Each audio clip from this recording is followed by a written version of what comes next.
today I am going to show you how to go from an improper fraction to a mixed fraction.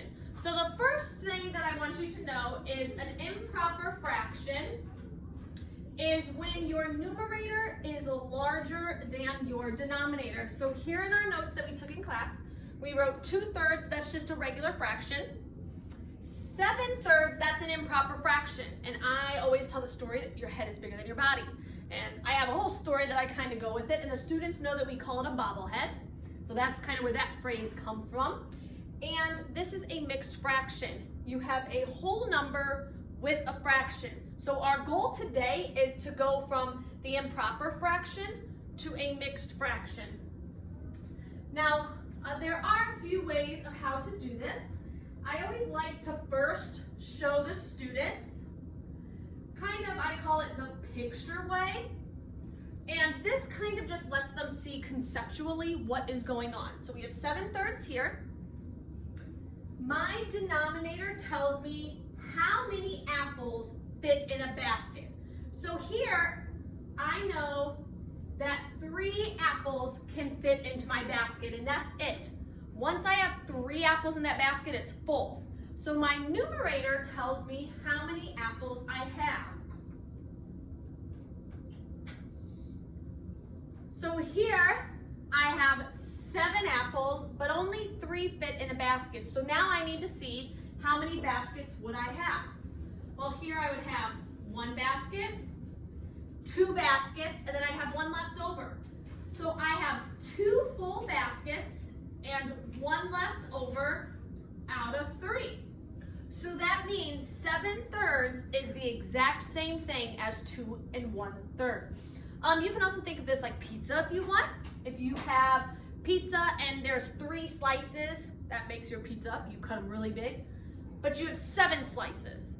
So that means I would need 2 pizza boxes to fit them, and then I would still have 1 slice left over. So however you like to think about that, you have 7/3, which means you could have 2 full baskets, that's how we got our whole number 2, and then 1 left over. My denominator never changes. Now that is the picture way. That works. However, when you have large numbers, it is not so easy. For example, you can have 75/11. Now, realistically, it would not make sense for me to draw 75 apples with my basket holding 11 and then circle 11. That would take a substantial amount of time. The way that most students will end up doing it is through division. So I would take 75 divided by 11. And this is how I am sure most of the students are going to do their work. 11 cannot go into 7, but 11 can go into 75 6 times. 11 times 6 is 66. Subtract. I cannot do 5 minus 6, so I need to borrow. And now I have 15 minus 6, so that would be 9. 11 cannot go into 9. I have nothing more to bring down, so that is my remainder. So my answer for this is 6 9/11. So every time I divide, my whole number is whatever's on top. That's kind of what I tell the students, and your remainder just becomes your numerator. Your denominator stays the same. So all you do is you divide. It's that simple. Your remainder is now your new numerator.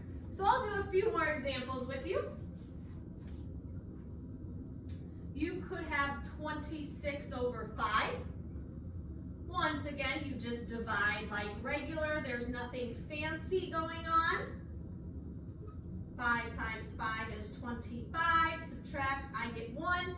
There's nothing else to bring down, so my answer is 5 1/5. Now this whole number 5 came from my whole number up here. The 1 came from my remainder, and the 5 stays the same. That denominator does not change. I can do a few more examples.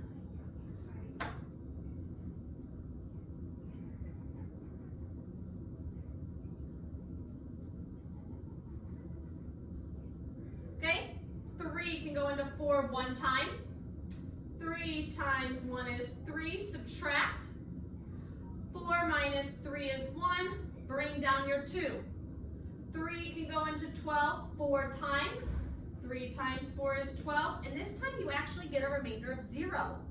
Now I did tell the students if they wanted to, they could write 14 and 0/3. That's the same thing as just 14.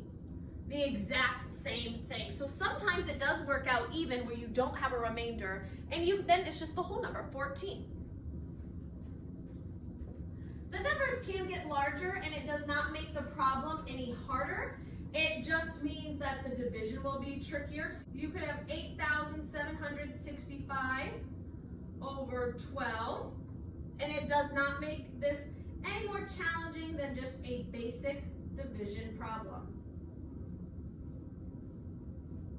Now, if the students don't know their 12 facts, I have taught them how to list them going down the side.